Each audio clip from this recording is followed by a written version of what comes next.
A city C'est full automatique. no longer controlled by the police. Today we arrived in one of the most dangerous cities in the world, in the Haitian capital, Port-au-Prince. An open area divided between armed gangs, hidden elites, and foreign interventions. There are more than 200 armed gangs operating in the capital alone, led by a man called Barbecue. Known for burning his enemies alive, the militias have united under one name, Viv Ansanm. which means living together. Port-au-Prince. Today, we'll visit the camps of people who fled gang violence and destroyed neighborhoods. Then, we'll meet the resistance. They decided to set up a group to resist. So these are the resistance. This is the resistance. There are civilians who took up arms to defend their communities. We had to step up to defend. And in the end, we will meet one of the gang leaders. Each scene reveals a part of the story of a nation whose state has collapsed and whose people continue to fight to survive. This is home for us. So Let's go.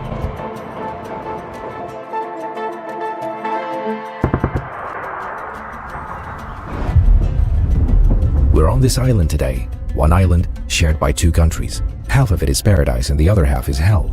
Next door, the Dominican Republic lives in prosperity, while Haiti lives in open war. We arrived in the capital, Port-au-Prince, that is the airport. We drove from the airport to the hotel district, the only area with government buildings, police, and hotels. It sits on a hill, isolated from the rest of the city. This hotel is one of the most luxurious in the city, heavily guarded at its gates, because outside lies a completely different world. We're in the capital, Port-au-Prince, look. We're on a hill, this is the city. This is the nation that defeated colonialism, yet fell into chaos. Now we begin in the displacement camps, where people who escaped gang bullets live. There are so many of them. It's temporary. well, nobody knows for how long. Because they've been here for over 9 months now. And they have a market. I mean, they have to leave. They are locals who fled their neighborhoods after gangs burned them down. And their home is there, but they cannot go. Yeah, just about a month ago, the gang just allowed people to go back. But it's so destroyed. They are displaced, with no idea when they'll return. This is a nearly forgotten country.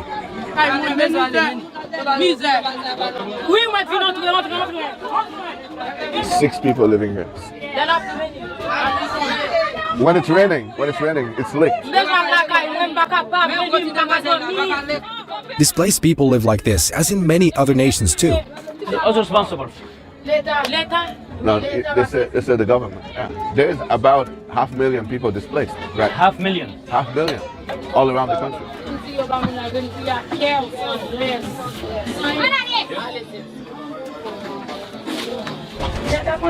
This is their home.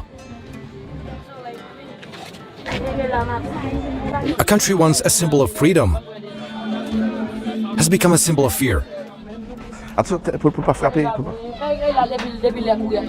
This lady lives under a car.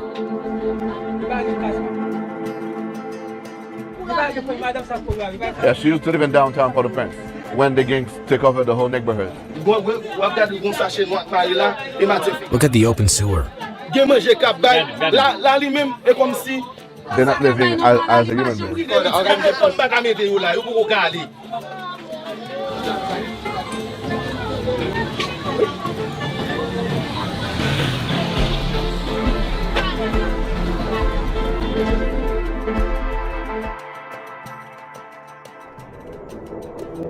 Now we'll enter a neighborhood completely destroyed by gangs. You'll see how homes turned to rubble. An entire neighborhood, completely abandoned. All its residents have left. Look at that. It was a war zone. The people you saw in the camps fled from these very streets. You can see destroyed houses and bullet holes everywhere. What's this, man? What's happened? Look at this, a human skull. A truck exploded in the middle of the road, lying on its side. They used to burn people alive here. The gangs have since left this neighborhood, but it still looks as if it were bombed.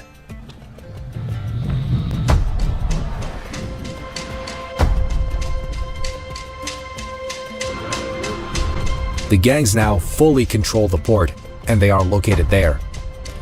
We'll go there at the end of the video. Stick around. This is an abandoned school.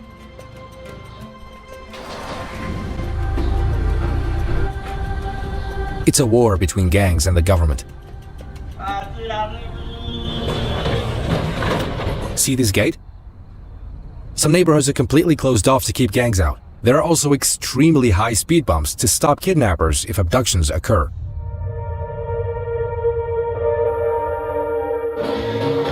Now, we'll meet the resistance. Civilians who took up arms to protect their neighborhoods. We entered a resistance area, the people who refused to flee even though the gangs tried to force them out. This armored truck came from Kenya. The Kenyan forces agreed with the UN to come here to help. They came all the way from Africa to improve their image in the international community.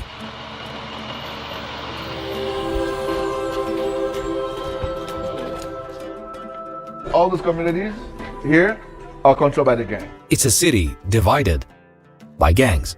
A city split, like borders split countries. And when they attack here, Okay. they kill a lot of people, rape children. But these guys, as civilians, as people in their community, they decide to set up a group to resist. So they fight for their home. Yeah. We are now with the resistance, and I am wearing their uniform. If I entered a gang-controlled area dressed like this, they'd kill me, because this is the resistance uniform. They are called the vigilantes, ordinary people, mechanics, farmers, fathers who decided to defend their homes themselves.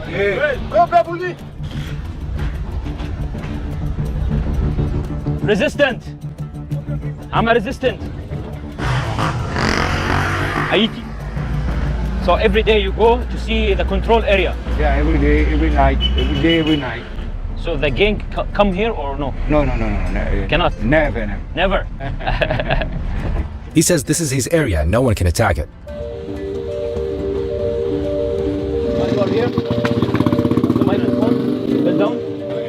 They control the mountain? Yeah. The resistance has checkpoints to catch any gang members trying to sneak in.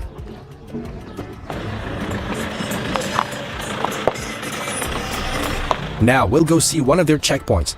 Let's go.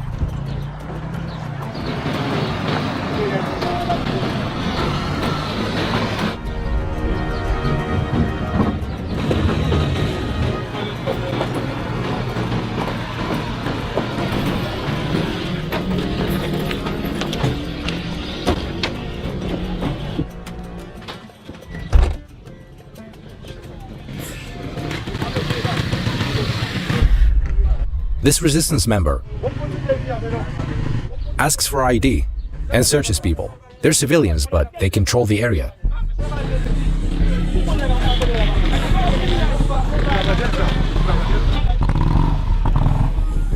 If they catch a gang member, they take him to the police. No guns? They check whether he's carrying a weapon.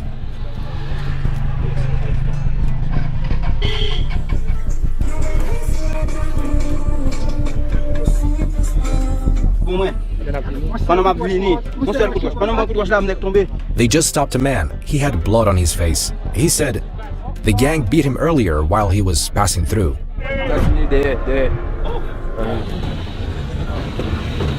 Here, gangs control the fuel, electricity, water, ports, and even some airports within their territory.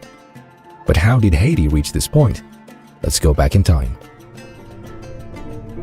Before independence, Haiti was known as Saint-Domingue, the richest French colony of its time. Its wealth of sugar and coffee was built on the slavery of hundreds of thousands of Africans. In 1804, after a bloody revolution, it became the first independent black nation in modern history. But France did not forgive them. In 1825, it sent a fleet and imposed the so-called independence debt, forcing Haiti to pay compensation for the loss of French slave owners. This debt strangled Haiti's economy for over 120 years, crippling the state born from the fires of freedom. Then in 1915, the United States invaded under the pretext of restoring stability, took control of the banks, seized the gold, and left behind a corrupt system. In 2010, a devastating earthquake destroyed the capital, killing over 200,000 people and reviving chaos once more. From the ruins, gangs were born, filling the vacuum of an absent state. In 2021, the president was assassinated. The government collapsed, the police lost control, and the people were left alone.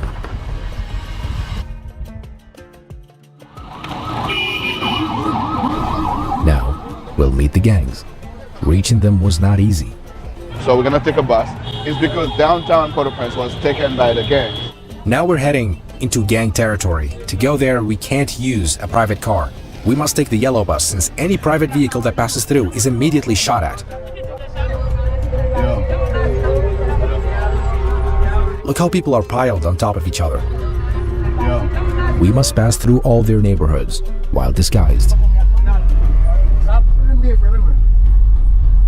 What's the people with the guns? Police, huh? Nope. There are armed men outside. You laughing, huh?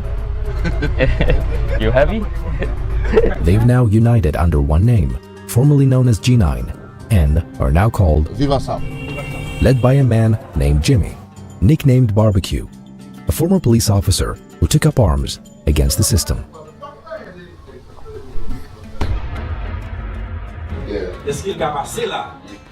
Can I go with you? In the back? Safe? This is the gang leader. Let's go.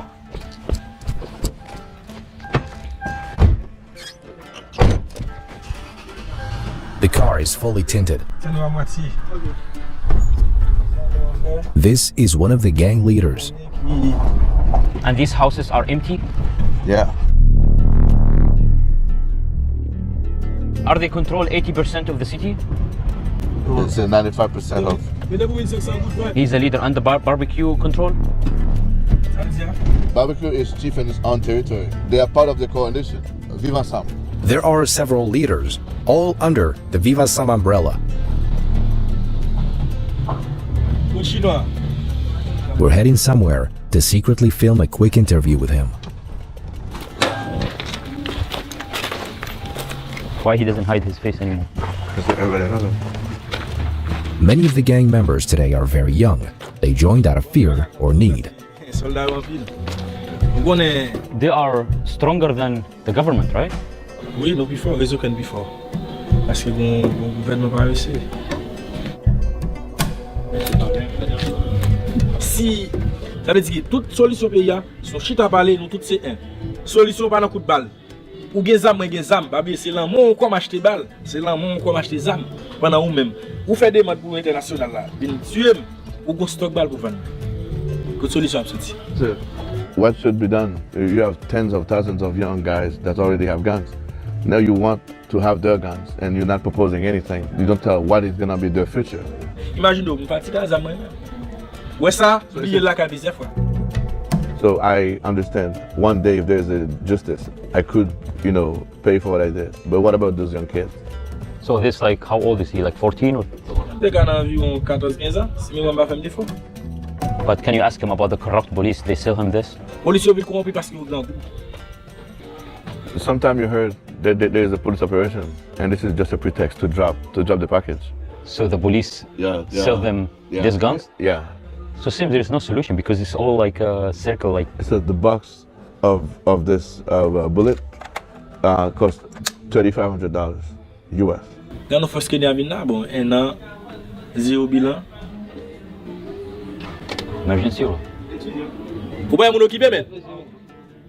The gangs has done a lot of crime. The gangs have done a lot of bad things. So they acknowledge everything, like burning bodies, kidnapping, killing. But now they are tired. Yeah. Like politicians used to use them for a long time, one against each other to do their bids. He saw my video, Seikot, in Salvador. What do you think about it?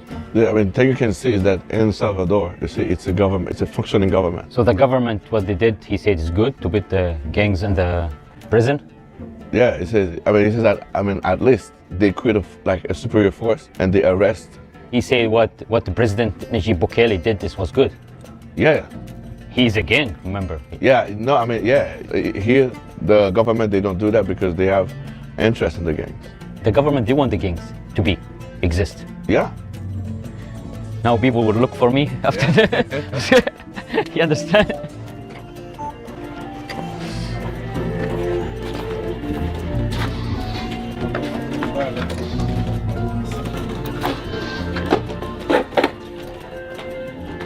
The leader is having fun. They control the entire coast. What if police saw me with him? It's okay? They will search for me? So now they keep the guns because that's how they stay alive. Then we headed to the sea, seeing the shoreline for the first time.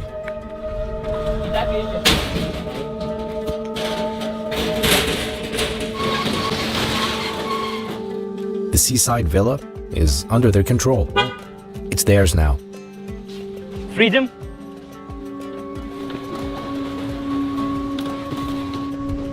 It's all your ocean.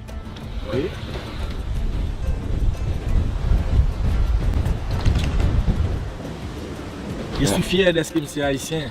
Premier peuple indépendant, pas capable de faire sur nos peuples qui fait le monde consacré les libertés.